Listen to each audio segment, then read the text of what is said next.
Welcome back to Be Easy English. I'm Bella. And I'm Jake. And today we're talking about what to say instead of I'm fine. Which, honestly, nobody actually means when they say it. Right? It's like the most automatic answer ever, Someone says, "How are you?" and your brain just goes, "I'm fine."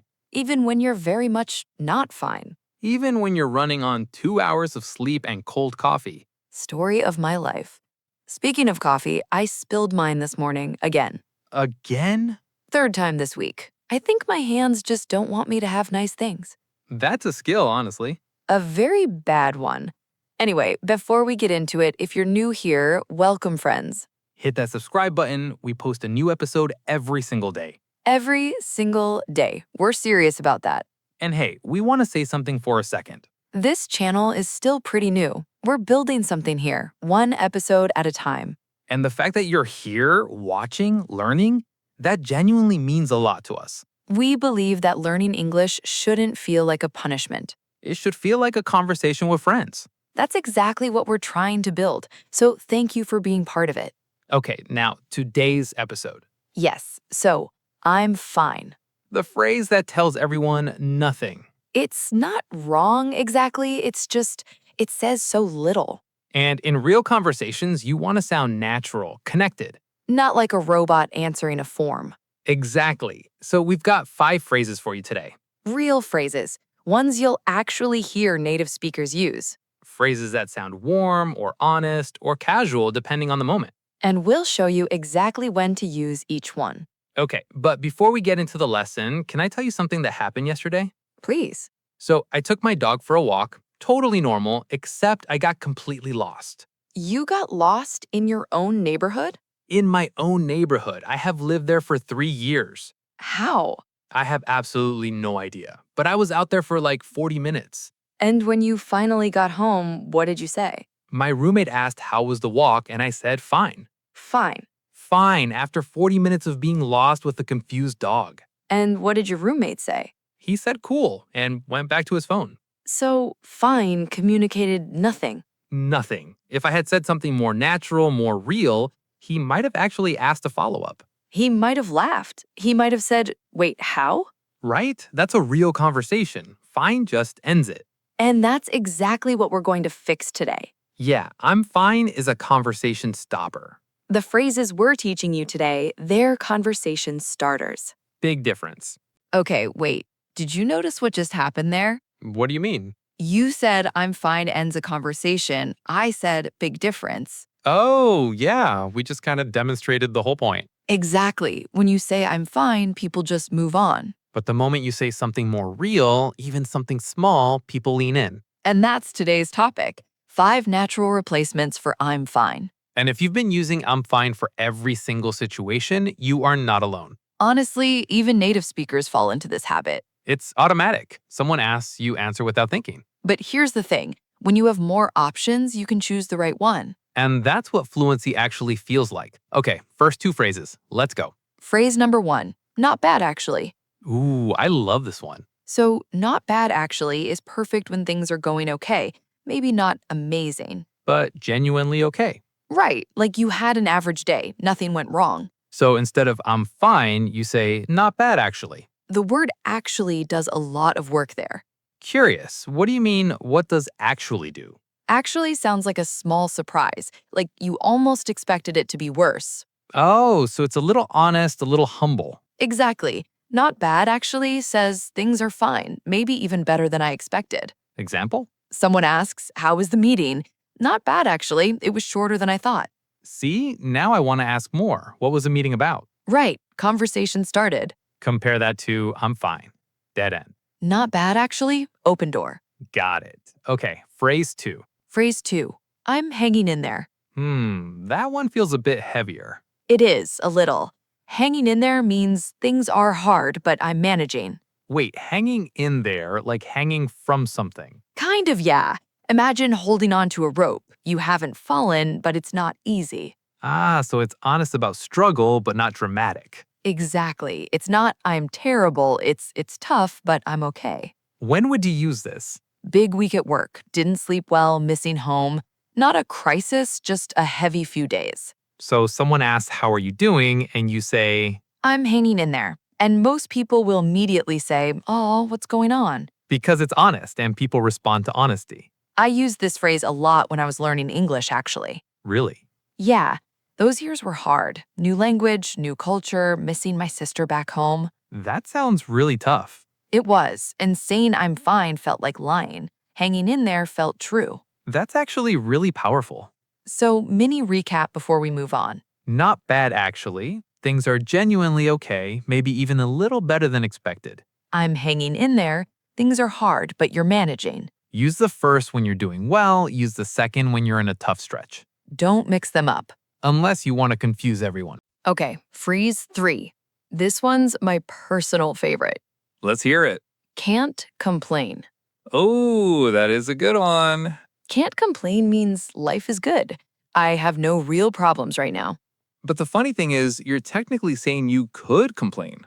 Right, you're just choosing not to. That's the charm of it.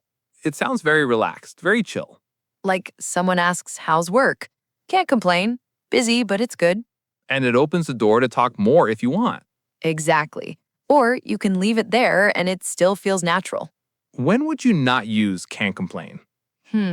If things are actually bad, don't use it. It feels sarcastic. Right. If your day was awful, can't complain sounds weird or fake. Save it for genuinely good days. Easy rule, if you actually want to complain, don't say can't complain. Logical. Phrase 4. Pretty good, thanks for asking. Ooh, the polite version. Yes, pretty good, thanks for asking is warm, it's friendly, it acknowledges the other person. What does pretty good mean exactly? Like pretty as in beautiful?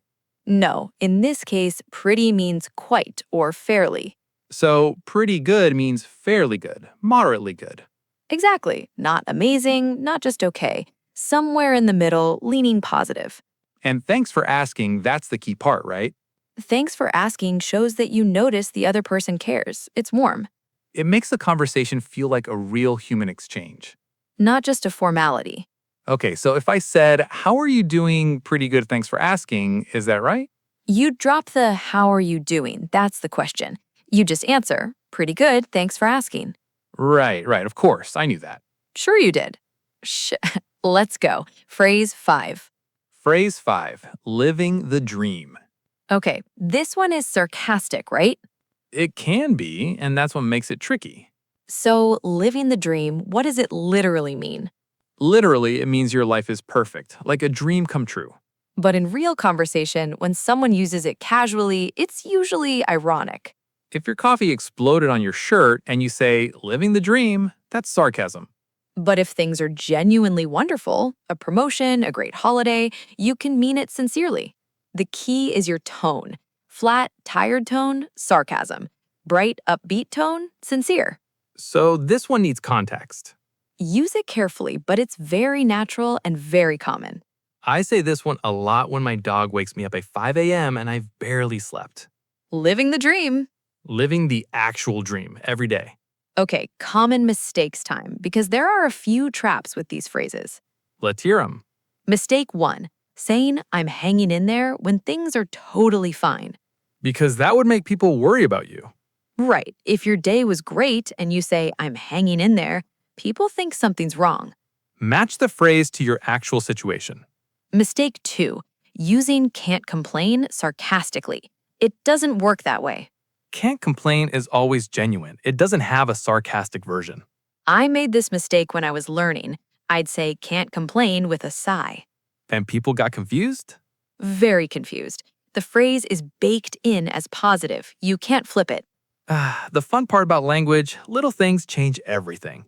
Mistake 3, over-explaining. You don't need to say all 5 phrases. Pick one, use it naturally. One good phrase is worth 10 awkward ones.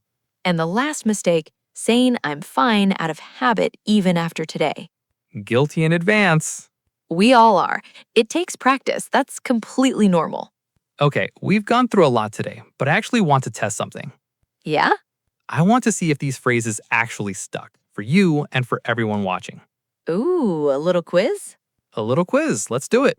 Quiz Lab. Friends, pause if you need to think. Take your time, we mean it. Question 1. Your friend asks, "How are you? You had a tough week, but you're managing." Option A, "I'm fine." Option B, "I'm hanging in there." Option B, I'm hanging in there. It's honest about the hard week, but not dramatic. "I'm fine" just closes the conversation. "Hanging in there" opens it. And it lets your friend actually be there for you. Question 2. You just got a promotion and your coworker asks how you're doing. Option A, "Can't complain." Option B, "I'm hanging in there." Option A, can't complain. Things are great. You have nothing to complain about. Hanging in there would make your coworker think something's wrong on promotion day. Please don't say that on promotion day. Question 3. Someone you just met asks, "How are you?"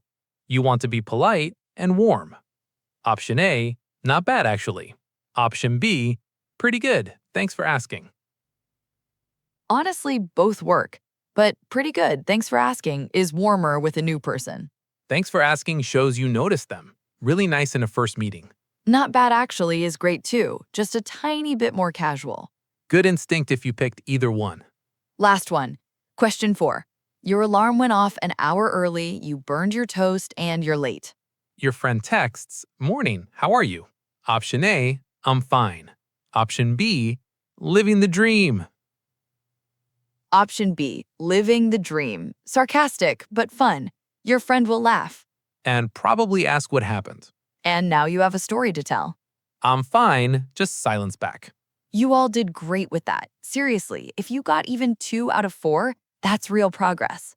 Language sticks when you practice it, not when you just hear it once. Which is why we made you a practice sheet. We spent hours putting that together for today's lesson. It's designed to feel like real paid material, but it's completely free.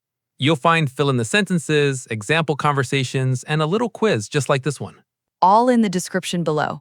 Okay, quick recap of today. 5 phrases to replace I'm fine.